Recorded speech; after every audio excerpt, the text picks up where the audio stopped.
Oh my God. I just saw the Simpsons Family Guy crossover.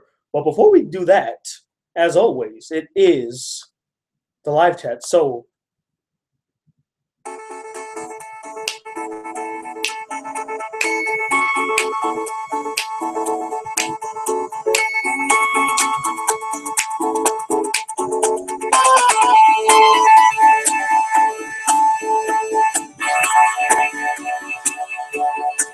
do you remember? Be on the fool, remember? Oh my God. I just saw.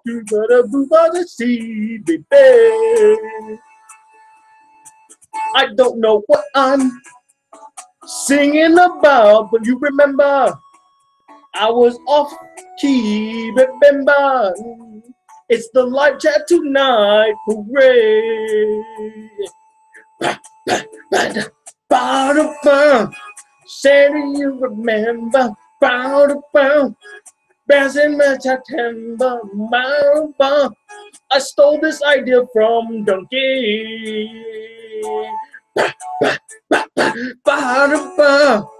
Donkey, please don't sue me. I love your videos, please. I just did this cause I'm lame.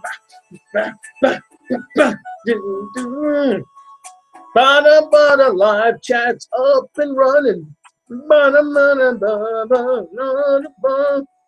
Up and running now. Come enjoy.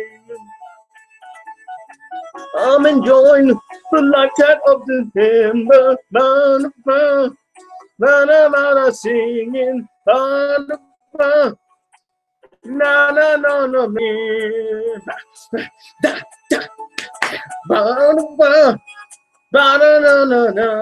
Are you annoyed by my singing yet? No, well, here goes. I'm singing more and more today.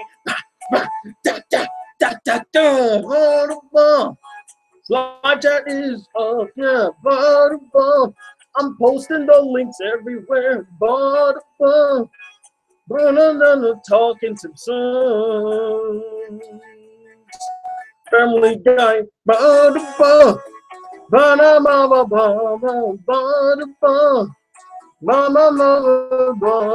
Join in. I'm gonna spoil the sheep.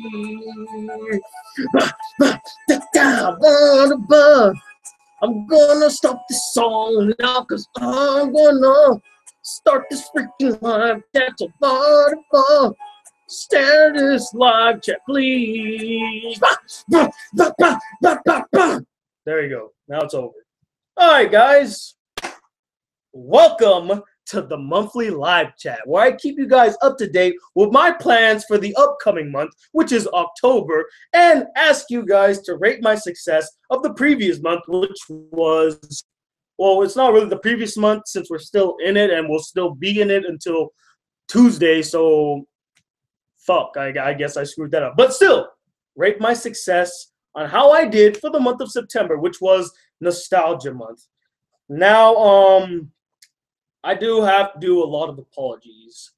The last few weeks of September weren't my most productive. That's to be very blunt with you guys. And the reason for that is because, as I said in my last top 10 video, I was a bit burnt out, worn out.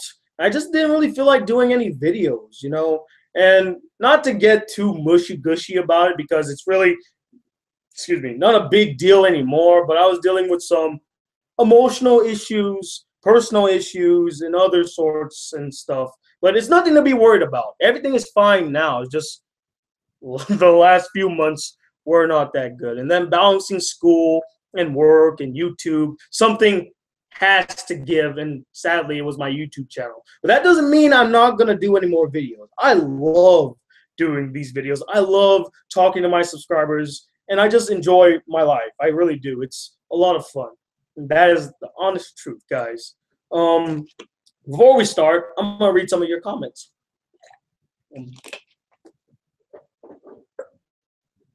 By the way, money was pretty short this month, so the drink of the day or the drink of the month is sadly this bottled water. It's gonna have to last me now. I love you, bottled water. Oh, by the way, do you hear meowing in the background? That's just Power Paws. He's been acting weird lately. I have no idea why.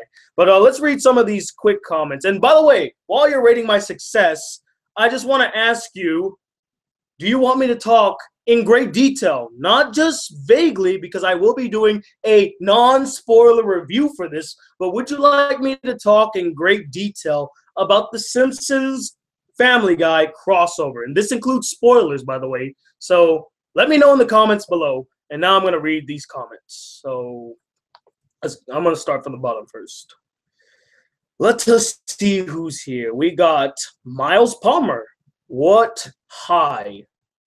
Oh, hello. We got Jeff Emerson. Have you seen Korra Book 4 trailer? I'm not watching anything until it comes out. I mean, it comes out next week.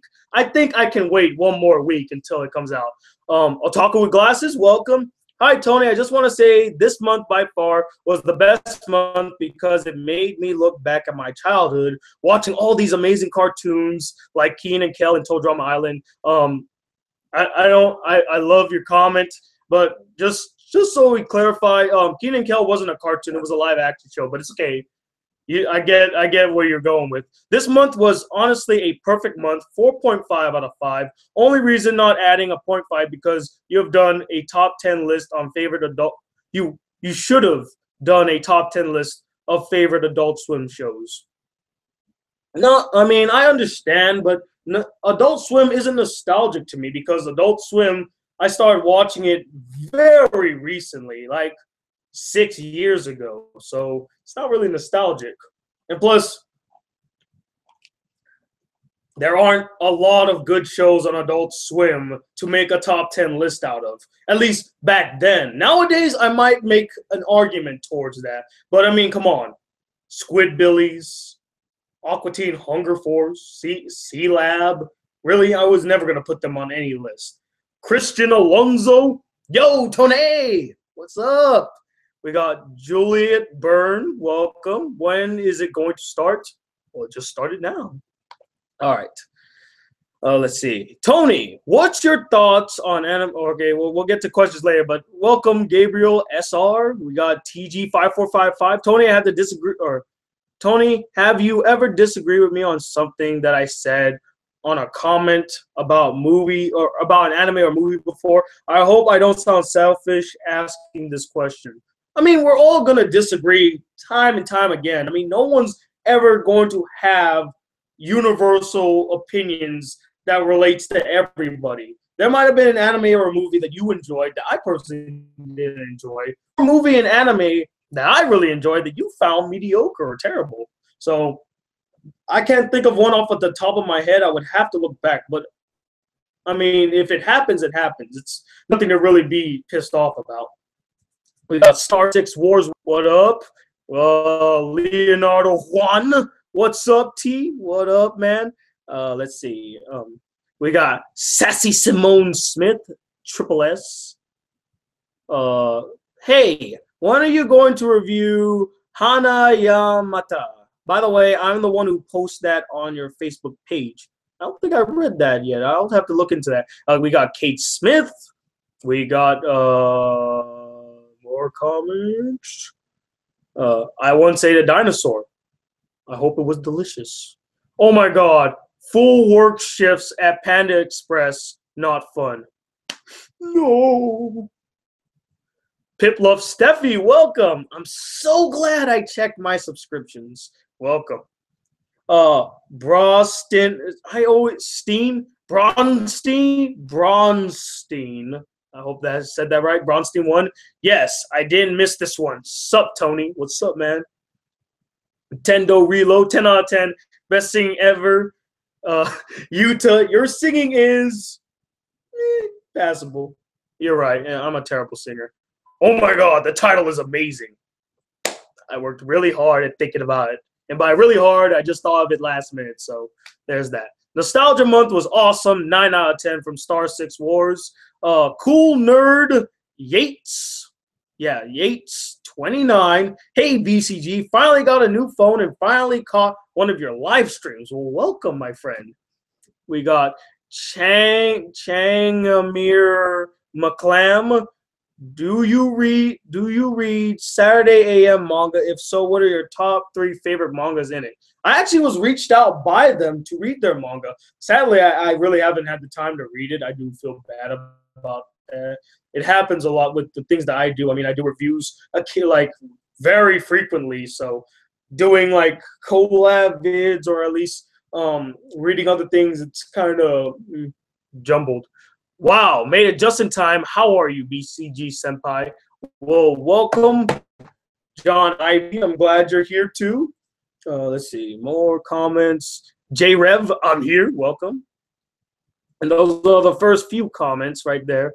I guess before we get to more comments, I guess I should tell you a little bit about what's coming up in the month of October. And before you ask, at the stroke of midnight, by the way, this live chat's only going to be an hour and 30 minutes long because I still have a review to film.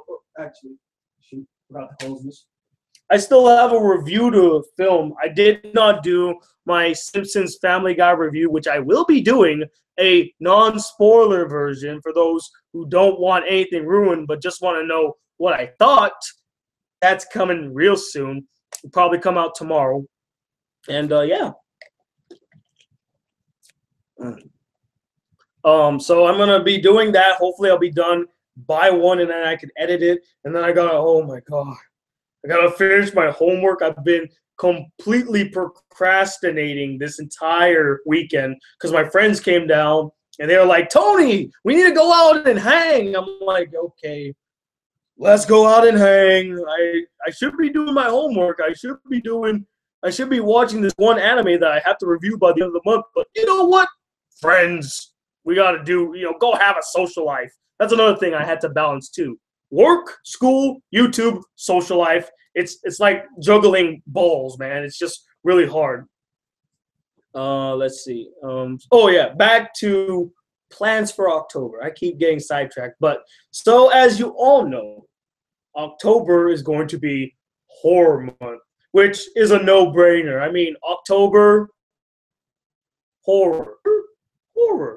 Nah, I'm going to make it romantic comedy month. That's perfect for October right there. No. October is definitely forever going to be associated with Halloween, thus associated with horror films, horror animes, horror anything. So I'll be reviewing more or less power pause. Screwing up out there. Animes. Now, I have gotten a few interesting questions about, like, well, what if they're not really horror? Like, what if it's not really scary? Does it really count? And if it's under the subgenre of horror, if it's under the genre of horror or any other subgenre that pertains to horror, like psychological thriller, and I actually made an anime poll last week that you guys could vote in to see which animes you would like for me to watch and review for the month of October. Now, before all of you wonder what the first review is, it's a no-brainer. I promised you that I would watch the second season of Higurashi When They Cry, and that is the first anime review I will be doing for October. That Scout's honor. I'm going to try my damnedest. Hopefully, I don't fuck this up. And I won't. I promise. Another thing I noticed is I didn't do one damn movie review for the entire month. Shocking, right? I was shocked too. I did not go to the movie theaters at all. And mainly because I was kind of broke, so I couldn't go to the movie theaters. But also, I mean, damn, no movie reviews at all. And I really wanted to see some of the movies that came out this month. Like The Equalizer, it came out this Friday. I wanted to see that. Box Trolls, I wanted to see that. This is where Walk Among the Tombstones, I wanted to see that. Maze Runner, not so much. I didn't really think much about Maze Runner. It's whatevers. So that's the schedule for the month of October as of now. I'll be reviewing, going back to my original scheduled programming, anime reviews every movie reviews every Friday through Sunday when I get the opportunity. You probably won't see a top 10 list for a while until about December. So just wait 2 months and then we'll be back in full swing with some top 10 lists. Top 10 lists suck, by the way. They just drain me, man. What else am I doing in October? I don't know. We'll still be doing a movie and TV warfare, by the way, with me and Joe from Agree to Disagree, my pal and partner in crime. I'm so excited that you guys have embraced movie warfare, by the way, and you're slowly starting to get into TV warfare. I hope you guys come check us out this Tuesday. We're doing one with another special guest all the way from England, guys. She's from across the pond. So this should be a pretty interesting video. I believe we're doing Tony Soprano versus Nucky Thompson versus Walter White again. So it should be, again, another interesting TV warfare. And again, we got a very cool special guest joining us. And it'll be our first ever female special guest that's actually contributing. I did feel bad that when we brought Comic Uno on, she wasn't able to contribute to the conversation, serving more or less as a mediator between the two because she is very comic book knowledgeable. But it would have been nice if we actually involved her, like she had her own character to defend. So we're going to rectify that situation, by the way. And if you have any suggestions as to movie warfares, at least, or yeah, any movie warfare ideas that you would like to see, something that might pertain to the horror genre, wink, wink, since it is October. And yeah, we kind of shot ourselves in the foot when we did Jason versus Freddy versus Michael Myers in August. The fuck were we thinking? Like, that would have been prime for horror month, but we weren't thinking, now were we? So, yeah, let me know in the comments below as well. I believe me and Joe said we were also going to try to do like a live commentary of The Room, considered one of the worst movies ever made, and a movie I personally never sat and watched. I've seen other people sit and endure it. I've seen people review it. I know how bad the movie is. I've seen clips of it, but I never really sat down and watched the movie in its entirety, ever. And I always dreaded the idea of having to do that because it's The Room. Who says, man, today I just, you know what, I just feel like watching The Room.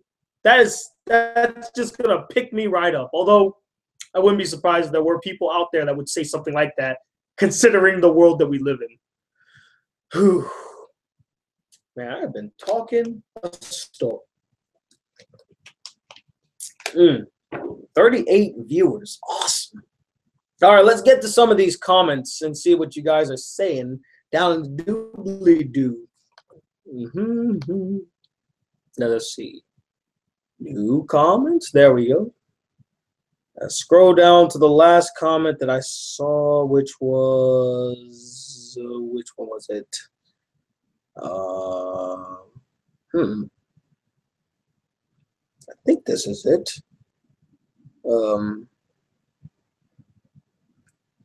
Saw the Family Guy and Simpsons crossover tonight. Loved it.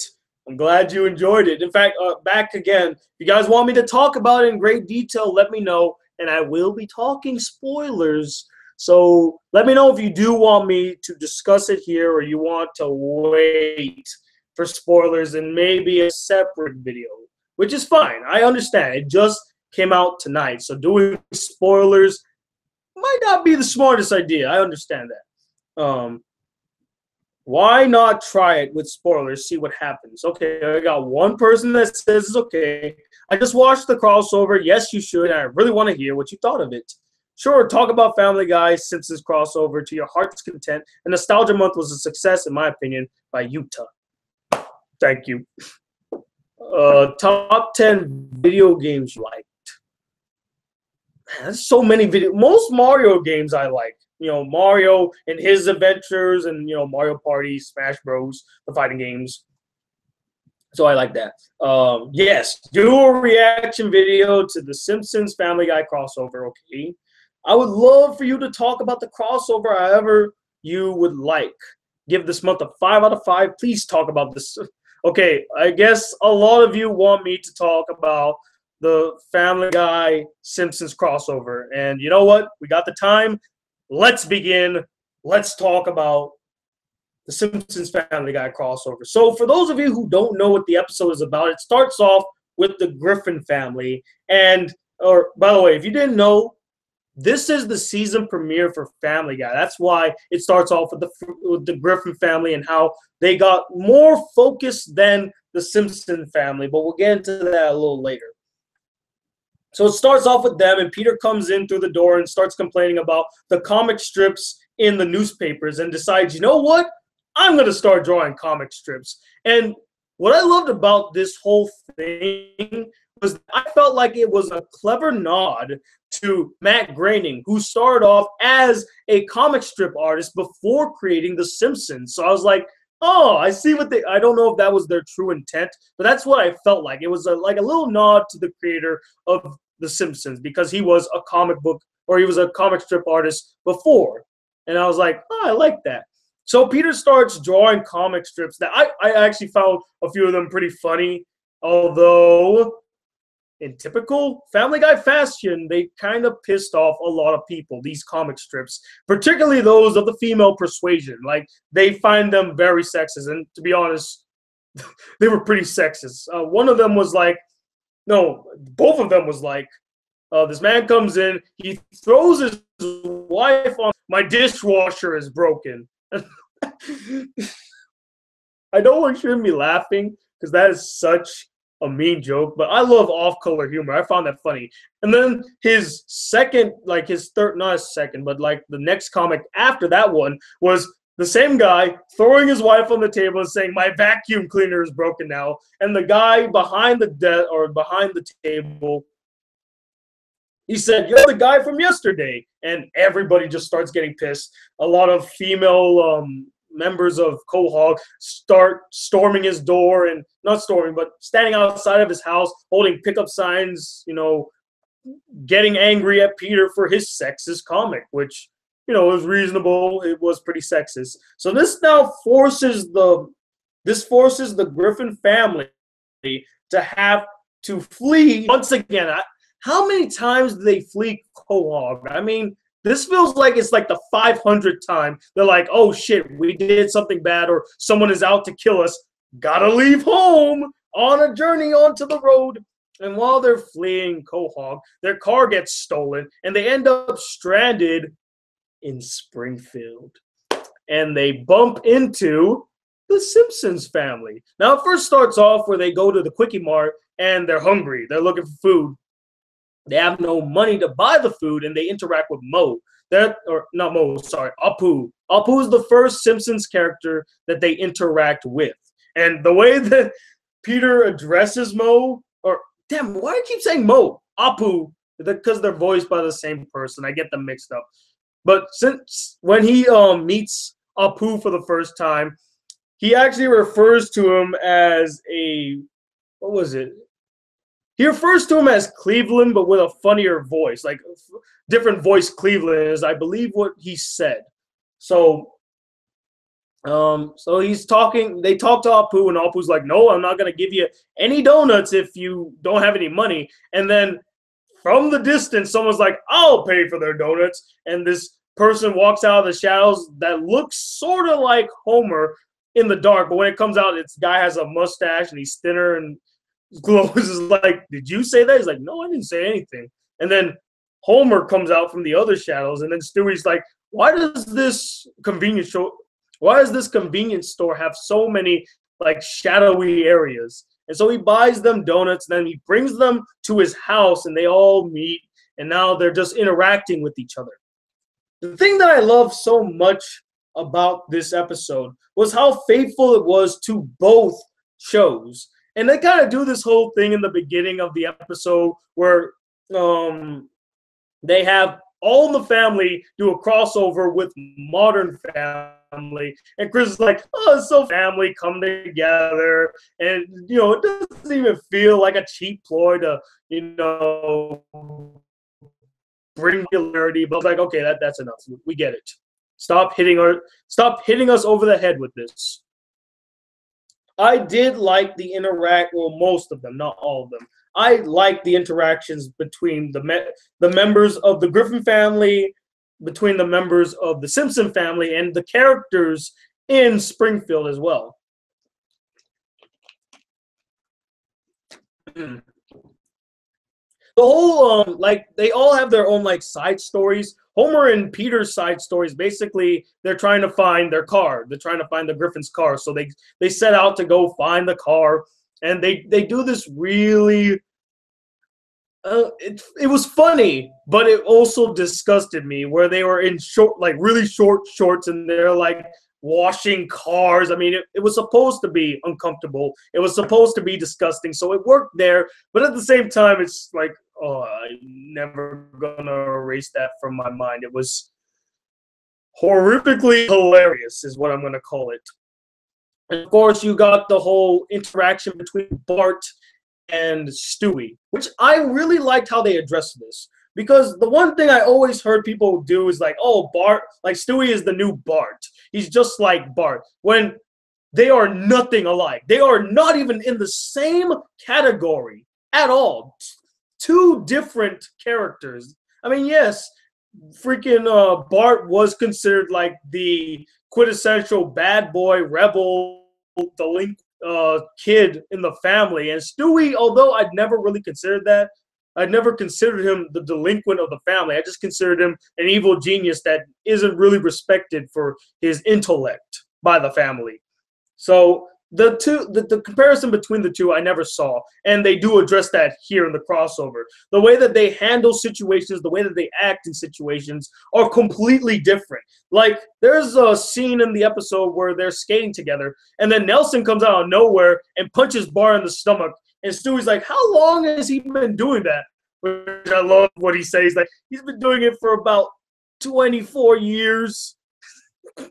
Again, self-referential humor I loved to death. And so Stewie's like, I gotta handle this guy. And he actually goes out of his way to kidnap Nelson and off-screen torture him. You never see him get tortured, although I believe that was one of the stipulations. Like, they wouldn't want one of the Simpsons characters to get brutally tortured by another character from Family Guy. So that was interesting. Lisa and Meg's side story. So, of course, they would pair the two daughters together. And, man, I never realized how tall Meg was, but her standing next to Lisa, she looks really tall. But basically, Meg has no self-confidence, and she's just amazed at the fact that Lisa has all of these awards and everything. It's like, she's such a great kid. She has so much talent, so much promise, whereas she never had talent. No, she couldn't do anything well. And their whole side story is basically trying to find something that Meg is actually good at. And after failed attempt to find something, she actually, Lisa offers Meg her saxophone. And she actually turns out to be really good at it. In fact, better than Lisa. And then Lisa kind of gets jealous, like, yeah, that's my thing. You can't have that. And I thought they were going to address this a little bit more, like there's like this animosity between them, but nope. They just kind of showed that, like, Lisa's like, that's my thing. How could you be better than me? I've been doing it for 25 years. How dare you, kind of thing. But at the end of the episode, they're just like, yeah, I'm okay with it. They could have done more, I would say. But out of all of the stories, this one I felt like had the most touching ending and had the best conclusion in this side story, where Lisa kind of not opens up, but Lisa helps Meg to feel more confident about herself, and they kind of share a really nice moment, a very touching moment. And Lisa actually hands her like, here, take this saxophone. You were really good at it, and I would like to see you succeed in life. Do something special with your life. And this really touched me. I thought this was the nicest scene in the entire episode. Like, it was just really touching, really nice. There was also a moment in the episode where oh my god, seeing the family sitting in a dinner table together. Oh my god, my heart skipped a beat. I was just this. I never thought I would ever see the day where the Simpsons and the Griffins were sitting in a table together eating.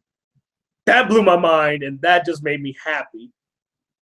But Brian comes in and he realizes there's no chair for him. He's like, where do I eat? Like, do I eat here? Is like, and Marge is, well, you're a dog, so no, you don't eat at the table. He's like, well, normally when the family gets together, I join them at the table. And she's like, well, do you drink out of the toilet?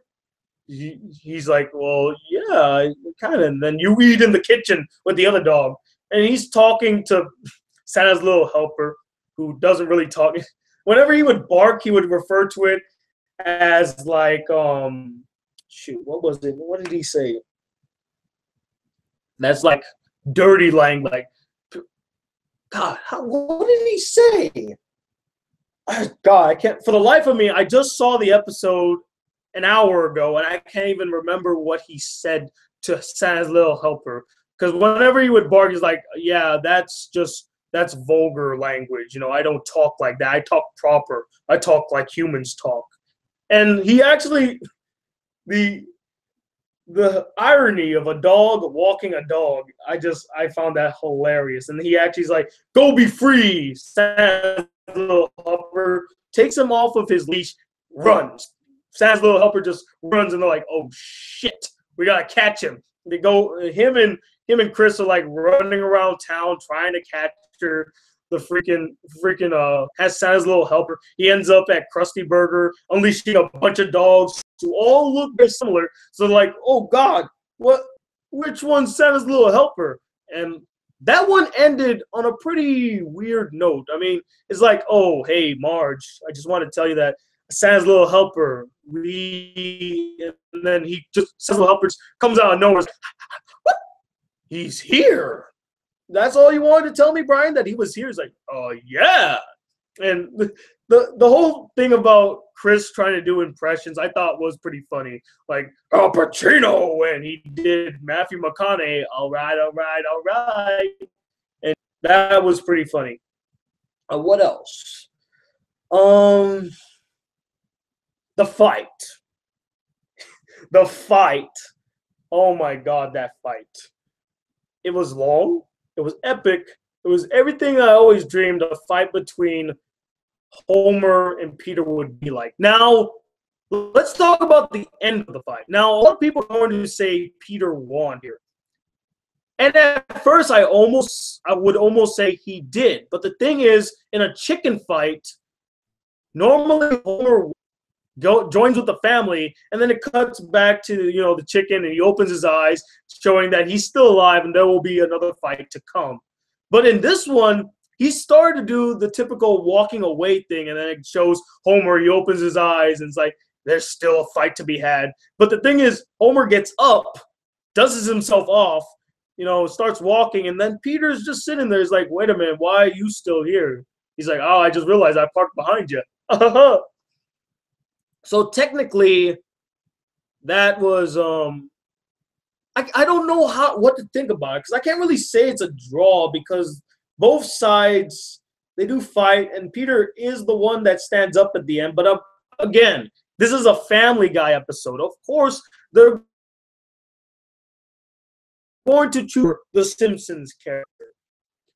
I personally did when they were in the canyon, and they were running at each other, and they punch each other so brutally that Homer knocks out all of Peter's teeth. And then Peter punches him so hard that Homer's eye socket popped. Like, this actually truly a Family Guy episode. Punches him so hard that Homer's eyeballs comes out of his eye socket. And then the both of them just fall to the ground. I felt like the fight should have ended there. When the fight continued, I felt like it was just brutality for the sake of brutality, to the point where I felt like it was a bit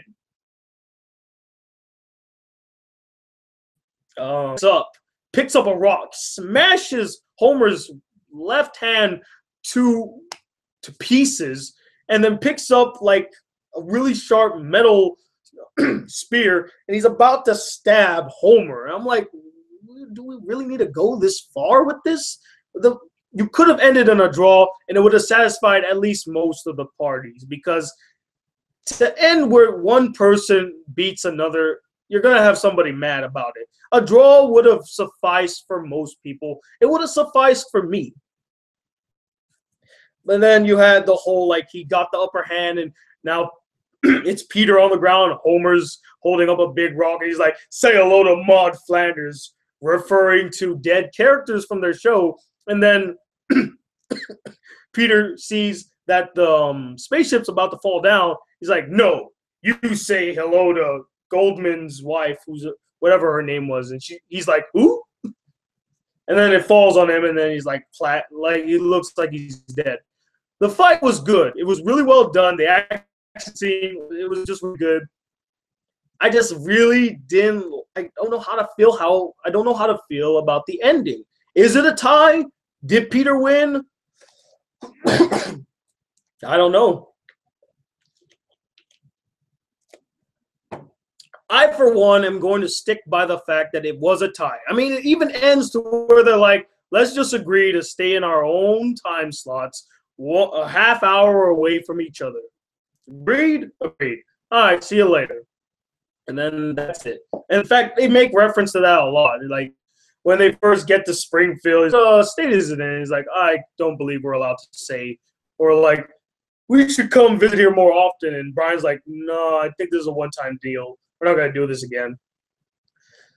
The self-referential humor was really good. And then, I guess, the pinnacle of the best moment in this entire, besides the fight, besides Lisa and Meg's bond, the best thing about this episode was the Duff Pawtucket beer debacle, which is just maybe not clever, because it felt more blatant, because of course they were making fun of the fact that Pawtucket beer, which is basically what's the word I'm thinking of? Pawtucket beer, which is basically Family Guy in its essence, is a blatant ripoff of Duff, which is The Simpsons, which has been it's been a complaint about Family Guy ever since its inception. Like, oh, Family Guy copied the Simpsons bandwagon for many years. Like, yeah, I felt like freaking Family Guy did copy Simpsons. A lot of the humor that they had when they first started off, a lot of the jokes and a lot of the stories are very reminiscent to earlier Simpsons episodes. But what I loved is they actually go to court. They go into court dealing with the fact that Pawtucket beer, again, symbolizing. Pawtucket beer symbolizes Family Guy as a show and as a series, and Duff symbolizes The Simpsons as a show and as a series. And both of them take sharp jabs at each other at the fact, like, oh, you're a blatant copy, and a lot of your characters look very similar to characters like us. And then Peter would like snap right back at him. Well, a lot of people would say that Duff has been stale over the years. I used to like it when I was younger, but nowadays I'm like, I'm not really a big fan of Duff. I'm not a big fan of Duff, which is a huge complaint with The Simpsons. A lot of people liked it when they were younger, but they watch it now and it's been repetitive. It's very stale. It's not as fun as it used to be. So I did love how they addressed both sides and how they addressed many of the criticisms that both shows have. And then the court scene, where basically they pinpoint like the similarities, and you have two James Woods, both the Simpsons version and the Family Guy version there. That was hilarious. If you look very closely, if you watch the episode again, you can actually see Matt Groening and Seth MacFarlane making cameos at the courtroom scene. But the best part was the judge. Who would it be? Who is the judge that is presiding over this whole debacle of Duff or the whole debacle of Pawtucket beer plagiarizing Duff? Fred Flintstone. Fred Flintstone, guys. And if they make the complaint about how Family Guy copied The Simpsons, a lot of people seem to forget that The Simpsons copied the Flintstones. Everyone used to say, like back in the '90s, one of the biggest complaints was that, The Simpsons was just a modernized version of the Flintstones. And in fact, the patriarch of the family was like, they draw a lot of similarities to Fred Flintstone. But the reason for that is because Fred Flintstone and his family and the Flintstones in general were the hallmark. They were the first ever animated primetime series. So a lot of other primetime animated series follow the same formula as as the Flintstones. So I actually like the fact that they made him preside over as the judge for this whole thing. And he actually brought up a really interesting point about how, no one's always going to have an original idea. It's not always going to be like, oh yeah, this is the most original idea. It's never copied anything. I liked what he said. Whew. Oh, sorry. And the way that the episode ends too, or actually, I guess we should get into the problems that I had with this episode. A lot of things felt very abrupt, very forced, and very rushed. When the Griffin family first meets the Simpson family as a whole, what's it called? They say that Bart is at like some type of camp for the weekend, and then they're just standing there awkwardly as if they were waiting for Bart to just bust through the door. And I'm like, you could have just kept Bart there. Bart did not need to be gone from the episode. Just let him be a part of it. Don't build up this whole like joke where we're bringing him in because we have to shoehorn him is a main character. The biggest disappointment, in my opinion, was Marge and Lois. Continuing off of the whole sexist tone of this episode, which honestly you could feel it. The episode didn't do itself a favor by having the two main female characters of both shows not really do much. They do zilch. Yeah, they stand next to each other, they eat with each other, and they swap idle conversation.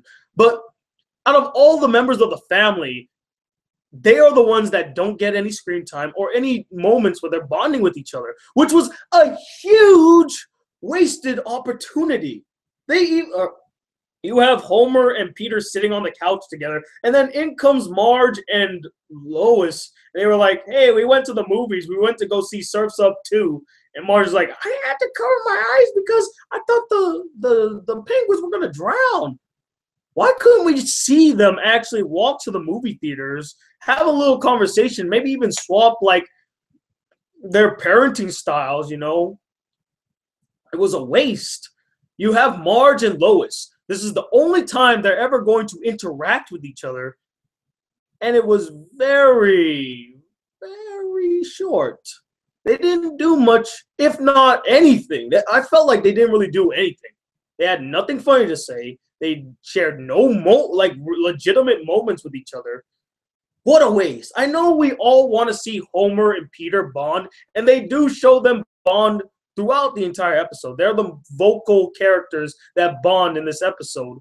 But again, it would have been nice to see Marge and Lois bond. What the hell? I was always wondering, like, another thing I felt like this episode failed to address is, does Bart and the family, like, does Bart and the Simpsons and the entire, like, cast of the Simpsons understand Stewie? I mean, yes, they do now. I mean, I believe that. But I thought that would have been interesting if you actually had, like, Stewie talking to Bart and he's like, I don't really understand what he's saying. Or actually, why not have Maggie and Stewie kind of bond just for a brief moment? They didn't have to share the entire episode together because I know, they want Bart and Stewie to be together. That's the pairing that we want to see in the episode. But Stewie and a Maggie moment would have been very interesting. What else? The ending. again, this is one of those things that I felt like was really rushed and really abrupt to where it's like, wait, see you later. We're back home, and they make a little quib. Like I know Lois makes the joke about how the Simpsons they'll never come to Quahog. Well, that's never gonna happen. So they're not. They make the whole thing about Pawtucket Beer. Apparently, it was supposed to be shut down, foreclosed. People lost their jobs, and it's like one of the biggest companies in Rhode Island. And they made a whole fuss about it, but then they're like, oh, no, it's okay. It's still going to run. I mean, what are they going to do? Come back up here and make us not exist anymore? Which, again, that's the whole thing about how Family Guy continues to make episodes, even though they share a lot of similarities to The Simpsons, because they're not going to do anything. And also, Matt Groening said that he loves the healthy competition with Family Guy. You know, that's all fine and dandy to me. The best part about the ending is where you see Stewie goes upstairs and he does the chalkboard gag. I forgot what it said. It's like, I'll never forget Bart or something. Hold on. Actually, I might be able to look it up. I think Wikipedia might have it now. Whew, man, I've been talking forever. Sorry if you guys are getting bored by me just rambling about the Family Guy crossover. Family Guy. Let's see here. Crossover. Let's see. Yeah, fudge. They don't say what it is. Dang it. I'm mad now. Anyway, I did like how it ended. The way that the episode ended with him doing the chalkboard gag, that was really funny. So overall, what do I think about this episode? It is definitely not the best crossover. It is definitely not the best crossover episode done by a show. But again, how can any show say they done the best crossover? Because you're always going to be lacking some essence of another show. Because you're going to have to focus on one member, or not one member, but one family over the other. In this case, it was the Griffins over the Simpsons, because again, this is a Family Guy season premiere episode. So of course, the Simpsons are the Griffins. I'm sorry, the Griffins are the vocal point here. And you know, as much as I did like the fact that the Griffins were interacting with characters in Springfield, they didn't do a lot of what they were known for, like their cutaway jokes. I believe in the entire episode, there's like 3 cutaway jokes, which is a record. I can't believe there was only 2 cutaway jokes in a Family Guy episode. Whoa. But again, it is a crossover episode. They do embody a lot of what the two shows, like the two shows' personalities, but of course, some is lacking. You know, you're not going to cover everything. So in that, I understand that. I'm not going to pass judgment because they weren't able to cover everything. You can't cover 25 years of Simpsons history in 1 hour. It's not fucking possible. And it goes the same way with the 15 years that Family Guy has been on. It's impossible to incorporate all of that together. You would have to make an entire new series focused solely on Family Guy crossovers. That would be able to embody both styles of the show. So in that, I still really got a kick out of the episode. I enjoyed it. I can't wait to see it again. I really want to see it again and see the things that I did notice before and actually see if, you know, most of the things that happened in the episode still hold up. And I forgot to say, the episode is very funny. I was laughing throughout the entire episode. That's really all that matters. Did this crossover make me laugh? Did I enjoy this crossover? Did it do its job very well? And I, for one, think yes, they did. And that is my unedited, pure thoughts of the Simpsons Family Guy crossover episode. Oh, wow, that was long. I apologize. I gotta read all these comments because we're running out of time here too. So give me a minute. Drink some water.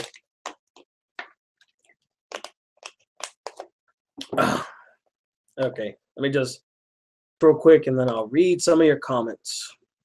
Oh, and before the end, or actually, I already made mention of that. So in about 10 minutes, I'll reveal to you the winners for the anime poll and what 3 animes I'm going to watch. But I'm pretty sure we all know which ones they are. Anyway, let's see. We'll scroll down more to the comments. Let's see more. Okay, bacon. That was the last one that I saw. Question. So BCG, the other of Saturday morning cartoons being cut. What? Saturday morning cartoons being cut? That's weird.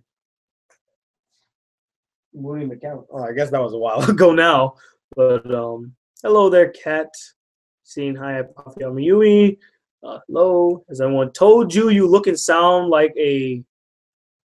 Never heard of that. Procrastination. My worst enemy in college. I feel you, Utah. Let's see. Have you watched The Other Guys? Would you ever do a buddy cop month? That would be an interesting month. And yes, I have seen The Other Guys, and I, for one, feel like it was a funny movie. I know a lot of people were let down by it. I thought it was exactly what I wanted to see from a Will Ferrell, a Mark Wahlberg team up. It was hilarious. Great to be here. However, I got to get some sleep for school tomorrow in 20 minutes. If you get to questions, hope you answer. If you want to review Blood Lad. I've never heard of it, but I'll probably check it out. Hello everyone. Tony, do a top 10 cartoons from 90 to 80. I believe he means the 90s and 80s. Here I am. I'm going to be here for 50 minutes because college work, but 50 minutes is better than nothing. Hope you're doing well. Nostalgia Month was pretty awesome. I hope there's going to be another one next year. I do plan to do that. Also, nice Earth, Wind, and Fire reference. I'm glad you like that. Hey, Tony, hope you have the opportunity to review Soul Eater for Horror Month. Probably not going to have any time to review Soul Eater. It's a really long anime. It would require me to sit down for at least a week and a half to watch and prepare the review for it. Okay. Let's see. What kinds of things frighten you in horror? For me, it's stories like Stephen King's Misery, where it takes place in a realistic setting. Things that frighten me are just like, I would say, spooky things, like things that creep me out, things that are creepy, like scary faces or ominous darkness scares me in just as a whole. I'm afraid of the dark because anything could be in the dark. You know, a monster, a guy with a knife, my mother, things like that. It just scared the ever-loving shit out of me. I hate creepypastas because that's what they are. They are creepy. The creepiest one being Jeff the Killer. That shit gave me nightmares for weeks. I couldn't sleep without some small light on. I'm not even kidding you. I'm a full-grown adult. I slept with the light on because I was afraid of Jeff the Killer. Yeah, it freaked me the hell out. Those are things that frighten me in horror. Just these unsettling, creepy-looking characters. I would say stories that are realistic that could actually happen. Those are scary too. Like that one, what was it called? It's like they broke into these people's houses. I believe it was called not neighbors, but they broke into these people's houses, and then it was in school events. I'm like, oh god! And I could actually see people dressed up in masks breaking into people's houses and kidnapping them or doing something like that. That scares the crap out of me. Moving on. TV movie warfare. I like those things. You better like that. Agree or disagree? New Carrie versus old Carrie. Ooh, that is a good one. Thank you for that, Juliet. Hopefully you're still watching. Cammy-chan, 19. Oh my god. Tony's The Room reaction. Yes, please. You're tearing me apart, Tony. I love it. The reference. Hello, Tony. I haven't watched the live stream for about a year since for about a year since, but I'm here now. Well, welcome, Jeremiah. Have you considered reposting your old reviews onto this new channel? That actually is a very frequent question that I've been getting, and this is from the ex Eric Pie. A lot of people want me to repost some of my old reviews onto my new channel, which would mean I would have to delete my old channel, which kind of breaks my heart. I mean, that old channel means a lot to me, and I would hate to have to delete something like that, especially a channel that I felt it holds a very special place in my heart. I might consider doing it and re-editing like the opening to where there is no like some problems that I have about some of my old reviews is that they do have a lot of copyrighted material. Hell, my opening was a copyrighted material, but I will fix that. I mean, if I do decide to upload it, what I might do is do like a whole month dedicated to reposting some old reviews, and I would ask you guys which old reviews would you like to see, and I'll give you a list of them. So I'll keep it in the back of my mind, the ex Eric Pie. I would just hate to have to repost old reviews for you guys because I'm like, oh, well, I guess gotta show you guys some old videos. Your favorite anime you watched this year so far? My favorite anime that I watched this year so far? Ooh, that's a hard one. Because True Tears is just an excellent anime. I believe that's one of 2 animes this year that I gave a 5 out of 5. I can't really think of any other anime I gave a 5 out of 5. I will say this. The anime that I enjoyed the most this year, though, Defrag. Freaking hilarious. I enjoy every single moment in Defrag. It's just a lot of fun. But I would almost say that the anime that I'm watching right now is a close contender animes that I've seen not only this year but ever. So stay tuned for that. Can you recommend any good psychological thrillers other than When They Cry? I would say does Death Note fall under the whole psychological? No, that's not really. I would say like Mirai Nikki is a good psychological thriller, really good, and it has some intense, creepy moments and intense action moments. So it's a good blend of the two. I noticed that your shirt says Futurama. As a fellow Futurama-er, could we see the whole shirt? I might want to get one myself. Okay, well hold on. Let me just position myself in the camera. This is the entire shirt right here. I bought this at like some vintage shop. I was like, I need that shirt. Sure enough, I got that shirt. So hopefully you got to see that shirt, that nerd. Question: what are your thoughts of Resurrection, the TV show? Have not seen Resurrection, the TV show. Let's see. YouTube still hasn't fixed the live chat comment section. I know, right? Can you spoil the or you can spoil the special. I don't mind. Let's see, dude. We got the same scroll of Korriwa. Oh, nice. The Marvin Otaku just said that he has the same scroll of "Is this a zombie like me?" So awesome. Tony, new top 10 or no, Tony, top 10 new Disney shows and top 10 new Cartoon Network shows and top 10 shows and top 10 cartoon, a lot of top 10s. Blood Lad is more of a comedy adventure. Oh, crap. All right, 1 minute until the reveal, guys, and then I'll tell you who won the anime poll. Okay, we just gotta wait a minute, I guess.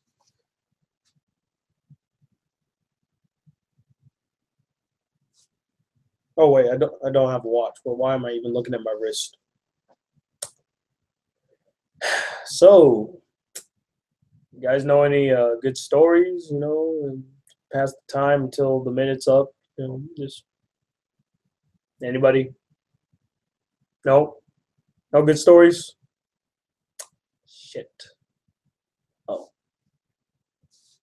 Oh, just turned 12. So you know what that means. the polls are finally closed, and we have shit. That is a lot of votes. Oh my god, that is a lot of votes.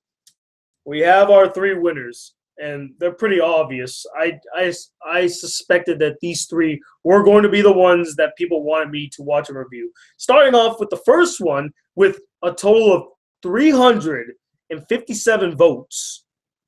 367 votes. That tops Kiss X Sis as the most voted upon anime for me to watch and review. So thank you guys for voting, because I would not want to say that Kiss X Sis was the biggest anime vote that I ever got for any poll. That would have been terrible. But the winner of that, or the winner with the total of 357 votes, is, of course, Tokyo Ghoul. I mean, I suspected that would be the one a lot of people wanted to see. So, of course, I will be reviewing it. Runner-ups, we got second place with 76 votes. We got Ghost Hunt. Oh, yeah, 76. Ghost Hunt. And then rounding it all up, the third spot winner with a total of 68 votes is Ghost Stories. Now, with this one, I might try something different. I might watch the original Japanese dub and then watch the English dub, because I heard they are vastly different. Like, the Japanese dub is more horror-based, thriller-based, whereas the English dub decides to take a more comedic approach to it, which has been both praised and criticized. So that is pretty interesting. I might just do the two, so we'll see. But those are the animes, including Higurashi When They Cry Season 2, that I will be reviewing in the month of October. So thank you guys for voting, and let's get back to the comments. Okay. Even though I have differing opinions a lot of the time, I still enjoy your reviews, Tony. I hope you keep making them for as long as you can. Thank you, Liquid Metal. I don't know if you're still watching, but I do appreciate that comment. Let's see.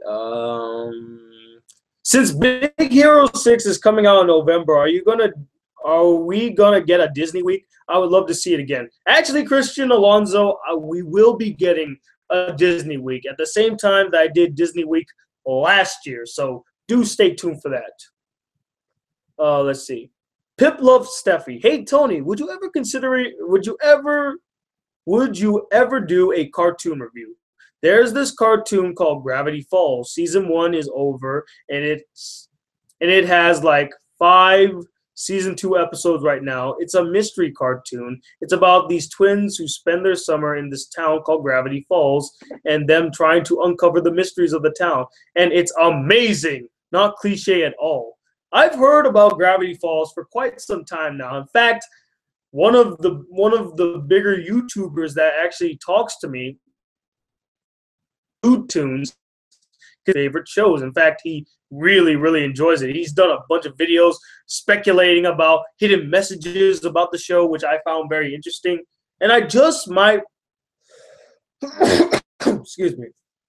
I just might watch and review that show, because I have been very interested to watch the show. Don't get me wrong. So I might take some time out and actually sit and watch the first and second season and do a review for them. So we'll see. Pip loves Steffi.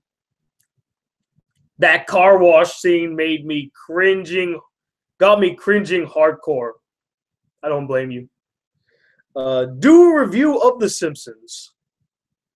That review would be 2 weeks, like maybe even 2 years long max, to cover everything that happens, that has ever happened in The Simpsons. It would take forever.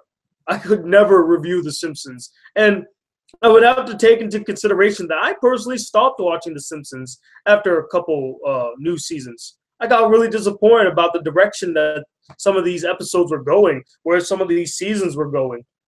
So, I don't know. I'll think about it. As an abused girl, Megan would feel inferior. Yeah, true. Oh, shit, live. I have no C yet, sorry. The Family Guy Simpsons thing makes no sense in my opinion. Are you up to date? Just wondering. I have not actually read a Bleach manga in like, what was it, 2007 was the last time I read a Bleach manga? So yeah, about 7 years. It's been a very long time since I've read a Bleach manga. So yeah, I'm not really up to date. Sorry about that. Oh, Peter won. No, he did not win, Joe. He did not win. Let's see. What's up, BCG? Will you ever do an Action Month anime series? Well, I did do one in May, so yeah, I'll probably do it again. Let's see. Let's see. Oh, what are your expectations of the new Dragon Ball Z movie that will be released next year? Because apparently it will involve a wish granted by Shenron gone wrong. That actually sounds like a very interesting, like, concept, like a wish gone wrong by Shenron, and then the Z Warriors would have to fix it, right? I'm stoked. After seeing Battle of Gods, it just reinvigorated my love of Dragon Ball Z. Like, I'm hooked again. I love Z once more. It's been years since I've seen Dragon Ball Z, so seeing it on a big screen and seeing all the characters again made me happy. It said, I won't think about Bart. That would make sense. I think that is what it said. I won't think about Bart. Let's see. You kind of did a review right there. So what rate would you give it? Good point. I did kind of do a review right there. Out of 5 stars, I would give it a 4 out of 5 stars. And I probably will do that in the real review too. I can't personally give it a 4.5 because it was lacking in a few areas. And the fact that they dropped the ball with Marge and Lois is unforgivable. Like, completely unforgivable. They could have gave them a little bit more to do instead of just pushing them to the side and just having them spend time off screen.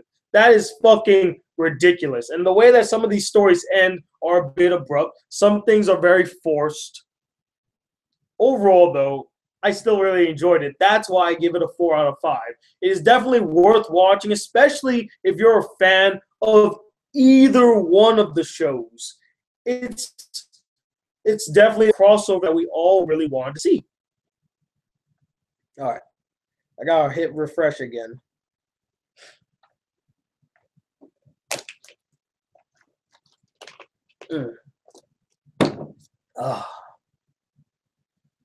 Lately, I've just been feeling tired. But then again, I've been sleeping. I haven't been sleeping well too, so there's that. Let's see. So many comments. Gotta go. Let's see. What is the last comment I read? Right here. Otaku with glasses. If we do a music warfare, can you do Hatsune Miku versus Ragamine Ray? I've never heard of these girls. I don't know if we would ever do a music warfare because it'd be a much different tone than movie and TV warfare where we pick characters against each other. This would have to deal with more of their musical quality and their mass appeal. It'd be a much different story. So I wouldn't personally do a music warfare because I'm not really well endowed or even that interested in music as much as I am with like TV and anime and movies. So let's see. From Gabriel SR. Tony, what's your thoughts on anime with big amounts of gore? Tokyo Ghoul, Akame ga Kill, Terraformers. When they get censored when aired. Do you think is a merchandise strategy to increase the amount of audience or just a plain bad idea that affects the final product? Asking again. I think it's a bit of both. Because, yeah, it is a marketing strategy or at least a merchandising strategy to bring in a bigger audience. people, at least the majority of people, aren't comfortable seeing blood splattered all over the walls. In fact, a lot of my friends don't watch anime because they say it's so gory and the gore is so over the top that it just turns them off to the whole idea um of watching anime. And I'm like, no, there's so much more to it. But yeah, it is a merchandise strategy to increase the amount of audience members and people watching. But at the same time, it is a bad idea that affects the final product because it's censorship in the worst way possible. You're looking at it's just a dark screen. One of the biggest offenders of this was Pupa. Like, they blurred out so many things. I was just like, am I even watching an anime anymore? You might as well just put the word censored on every single episode and just play sound in the middle of all of them. That's exactly what they were doing. They barely showed any of the gore, anything really brutal. I mean, you know what was happening, but it was heavily censored. It's kind of like whenever you would see like a naked chick in an ecchi anime, they would always shine some bright light that would cover up the nipple part of it all and the downward area. Like, it just shines in glory. You know, this mystifying female figure. So yeah, it is a marketing strategy, but it's just a really bad one. If you know that your show is very gory, then market it to a much older demographic and release it at a time that is appropriate, 10 p.m. and later. By then, you should be fine, you know, because people who watch shows past 9:30 want to see shows just like that. So it's a win-win for both of you. Let's see. Juliet Valdez, I love you. Thank you. Zanji Suzunami. Senpai, notice me! I do notice you. It's just I gotta hit refresh and look at the comments. Family Guy is the Simpsons, and the Simpsons is the Flintstone honeymooners. Exactly. Let's see. I still want to know, do you still remember Full Metal Alchemist / Brotherhood? And will you be doing a review for it? I don't know. I'm still thinking about it, Casey. I might do a review for it soon. I don't know when. Could happen at any moment. But I would say stay tuned. Maybe it will be coming sooner than you think. Let's see.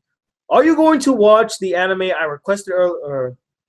I'd have to read it though, Anime Holic. I haven't checked my Facebook yet, so I'll check it out as soon as I look it. Do a crossover month. Actually, that wouldn't be a bad idea, but I would have to find either animes or TV shows that have done crossovers, successful ones, not forced, cliche terror. Like, the last good crossover I personally remember was the Jimmy Timmy Power Hour, kind of connecting to Nostalgia Month. That was the first crossover I saw as a kid that I really enjoyed, and they did really well with it. The first two. The last one, not so much. And then there's, of course, The Grim Adventures of the KND, which embodies both of the shows, but again, a lot of things were just lacking. And the fact that it was only 30 minutes is a damn shame. So many wasted opportunities.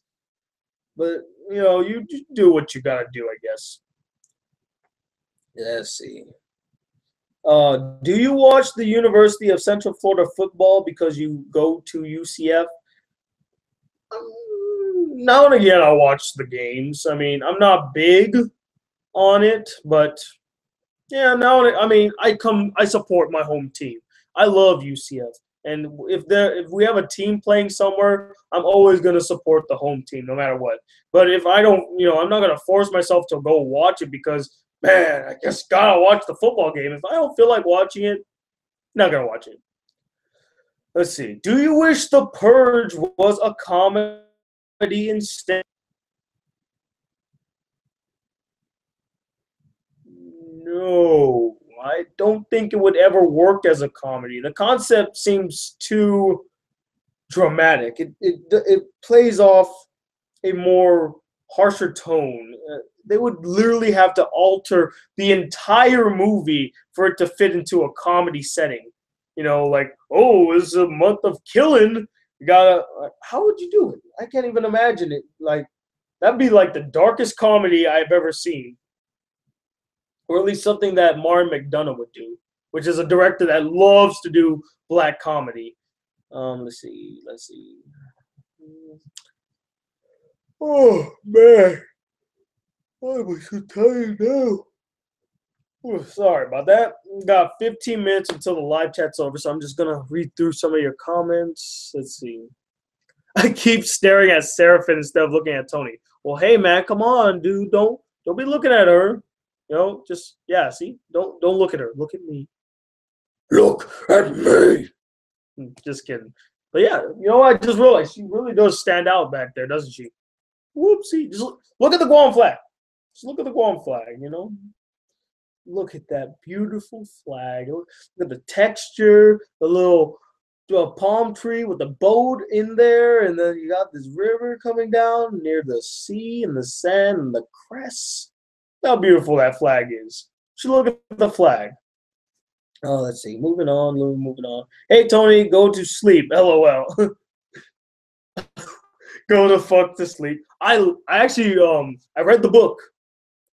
That was a pretty interesting. Would you okay if you guys had kids and you had the book go to fuck to sleep? Would you actually read it to your kids? I mean, I know it's not really meant for kids, but God, the style of it, it felt like a kid's book. If I put that on a shelf in the kids section, if they didn't even read the title, it would probably pass off as a kid's book. Hell, I wouldn't be surprised if some places actually put it in the kids section by mistake because they were tricked by the colors and the picture of it, you know. From Laser Show 9876. Have you seen Paranoia Agent? If so, what did you think of it? I have seen the show, and that show is fucking confusing. Like, I got what was his name? I forgot what his name is now. What the fuck? It's been so long since I've seen Paranoia Agents. I actually forgot what the character's name is. Like, hold on. Actually, no, I'll just look it up. Might as well. I'm here on the internet. Use it to my advantage. Paranoia Agent. There we go.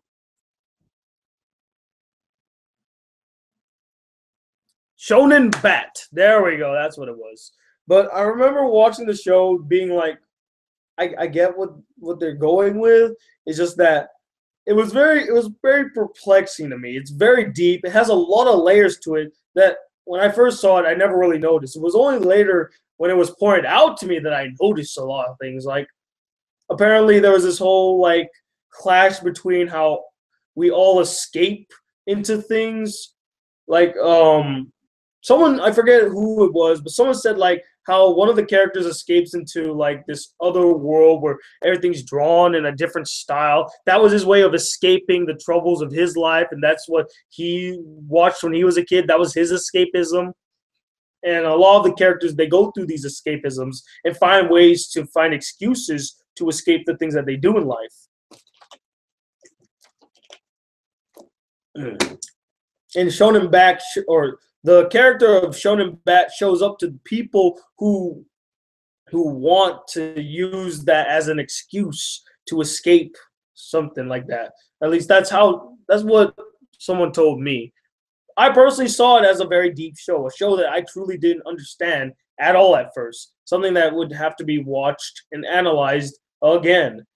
I did like the animation style. Satoshi Kon is he's brilliant. Whether he's doing a movie or a TV show, guy's brilliant, and he knows how to tell a really compelling story. Although there were some episodes I felt like went on for too long. I'm like, it didn't have to go that long. Let's see. Tony, a lot of people want me to see Full Metal Alchemist. Oh, here's a good question. Tell us your life story in 1 minute. I was born on an island called Guam. I lived there for most of my life. Moved to the States. hung out with a few peeps, learned about a few things. Moved back to Guam for a while. Then moved back here to Florida, where I attended high school and came up with the idea of making a YouTube channel. And at first, I really didn't do it that much. I only did it randomly now and again, just to pass the time. And then it just blew up to be this big thing. And I'm so happy. By the way, thank you guys for helping me break 25,000 subscribers. I'm just extremely grateful, and hopefully we can break 30,000 by the end of the year. So be sure to tell your friends all about the Black Critic Guy and help us reach our goal of 30K by the end of the year. Let's see. Whew.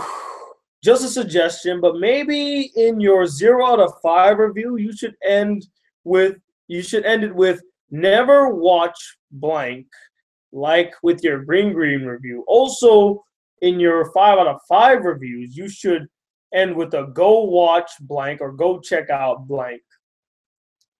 Well, I think I do end like with go watch it, or like if you're a fan of this, you should definitely watch it. And all that stuff. So Anime King 94, I do kind of say that, but I don't say it. I guess I don't say it as frequently, because I feel like I don't have to say it. That's just extra fluff to put in there. If I really, really, really hated an anime, I would make sure that you guys would never watch it. I'm like, don't go see it whatsoever. It's not worth your time. Or if it's a great anime, I say, go see it, guys. It's so worth your time. It's excellent. Let's see. It would be cool to dedicate an anime review month, or it would be cool to dedicate an anime review month dedicated to underappreciated / less known animes. My personal entry would be Sengoku Basara, the Sengoku Basara series, recently receiving another season, and the Tales of series. That actually wouldn't be a bad idea. In fact, one thing that I'm gonna do in December when I'm scheduling for the next year is I'm gonna ask you guys, what type of months would you like to see? Now, I know a lot of people made mention to like sports month, which is something I'm totally for because I don't watch a lot of sports anime, so I just might do that. Sports month, dude, under like lesser known anime month, I would call those like a dive month, where I dive into lesser known animes, but I normally do that now. Like, not a lot of people know about Defrag. Not a lot of people know about Paranoia Agent. Not a lot of people know about the animes that I review. Yeah, some are huge, some are new, some are mainstream, but a majority of them, I would honestly say, if no one told me about them, I would have never known about them. I would have never known about 75% of these, if not for you guys. You guys are awesome, and thank you for letting me know about these cool animes, if they were good. I mean, some are like... One example is Setokai Yakuin Domo, which I would say is one of the bigger dives that I did for an anime, because I knew absolutely nothing about it. I didn't look up any trailer. I went in completely blind. And the way that I bumped into it was I was looking for Setokai Yakuin Domo, Setokai no Ichizone. And I saw that name. I'm like, Setokai Yakuin Domo, what the hell is that? Click on it. The picture looked interesting. I'm like, give it a watch. Fell in love with the show. I enjoy it to this day now. And I can't wait to see season 2. I don't know if you know what? I'm also thinking, should I do another sequel month? I don't know. It's really hard. There's just so many different themes for a month. Just not enough time. That's all. Well, let's see. Whew, man. Sorry, BCG, my YouTube on my phone is acting up, so I will leave you for tonight. But before that, I got a few questions for you. Number 1, have you watched any other shows as a kid that wasn't from Cartoon Network, Nick, or Disney, like Kids WB, PBS, etc.? 2, do you ever rewatch anime, and how often do you do so? And 3, have you ever thought to watch a random anime? I kind of answered this earlier too. What I mean is go to an anime site that has a random anime tag and click until you find an anime with a good plot summary and a good anime rating if it has it, and watch it. Chance to watch anime you haven't heard of before. Anyway, sorry for this long comment. I'm guessing that's what he meant to say. And I hope you have a good night and hope to catch the next one. Well, thank you, Cool Nerd Yates 29, and have a good night. I will answer your questions now. Starting off with the first one.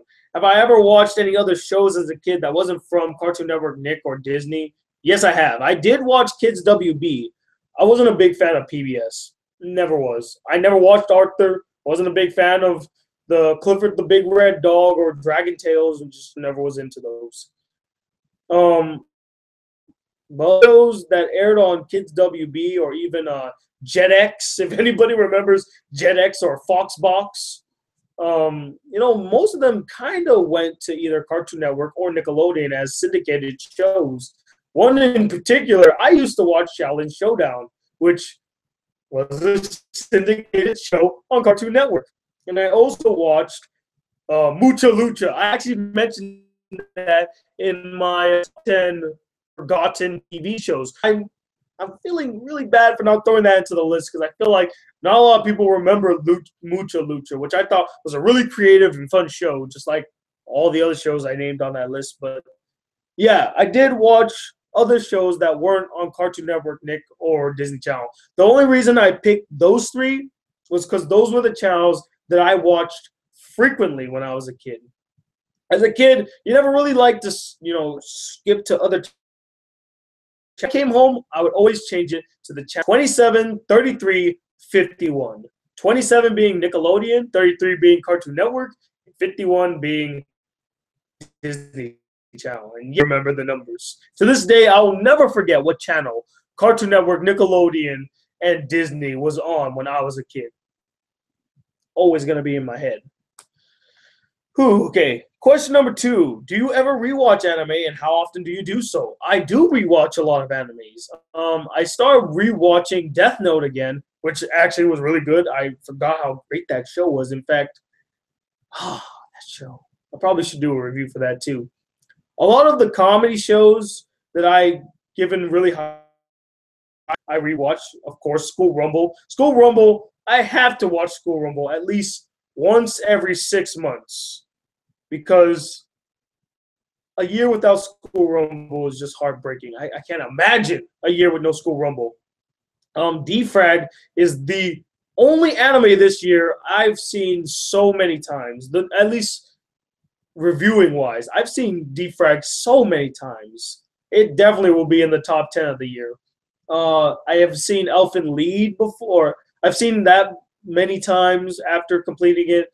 Oh My Goddess, Hari Suzumiya, Penny and Stalking, Is This a Zombie? Most of the posters that you would see here, most of the posters that you see hanging on my wall, I've seen these animes at least 7 different occasions. Okay. So hopefully that answers your second question. And third one, I kind of answered this already about have I ever thought to watch a random anime? I did that with Setokai Yakuin Domo. And I did that with Baka and Tess, actually. I know a lot, but I was having a really shitty day trying to make this one video about melodrama and anime. And I was like, I just want to see a nice anime. I was scrolling through Netflix and I found Baka and Tess, which was a dive. I didn't know anything about it. Watched it, loved it. Still one of my favorite comedy animes of all time. So yeah, moving on. Shit, we only got a minute. So we gotta wrap this up quick. Sorry that this live chat seems a bit stale. I feel like it could have been better, at least in my opinion. I'm so hard on myself, guys. Like I want my videos to just be perfect, but I always feel like they're not perfect. But it happens, Let's see. I remember Jetix. That was the shit. Loved watching Puka on I think that's what it is. Have you ever seen Puka? The name does not sound familiar. I will say that. Do you remember the cartoon Zoids? Loved that show as a kid. I did. In fact, I loved that show so much I actually went out of my way and bought Zoids too. Let's see. sports anime, call free. I would top 10 for Halloween list. Like top 10 horror movies and all. You know what? Just for that, October 31st, I will do a top 10 list of my favorite horror films. How about that? Fair enough. Black Tears of Just, or no, sorry, Angel Williams. I'll do that just for you, buddy. In fact, I will quote you. Where's my pencil? I don't have a pencil right now.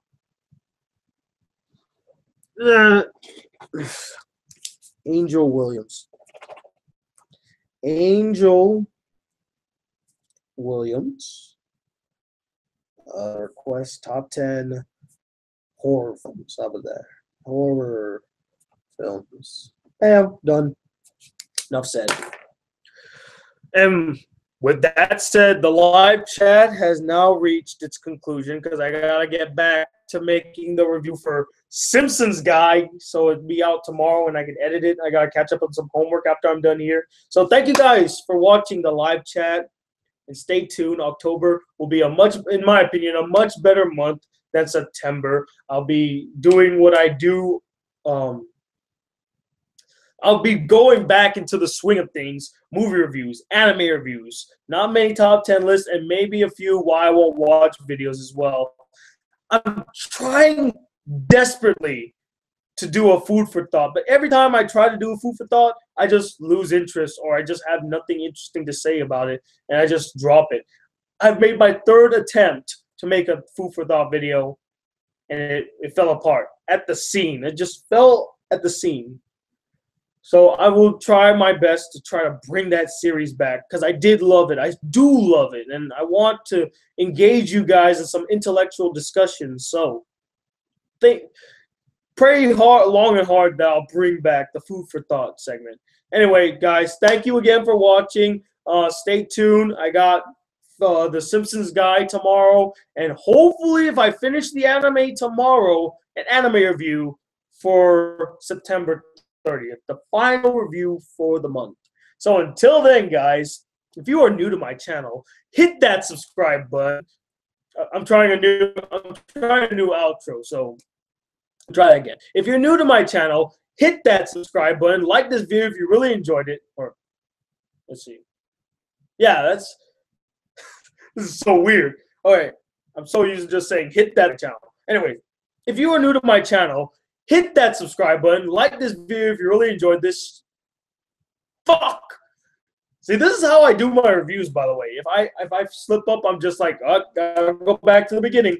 All right, so if you are new to my channel, hit that subscribe button, like this video if you really enjoyed it, share this video with all your friends, and as always, I'm Tony Walton II, the Black Critic Guy. Until then, peace, YouTube.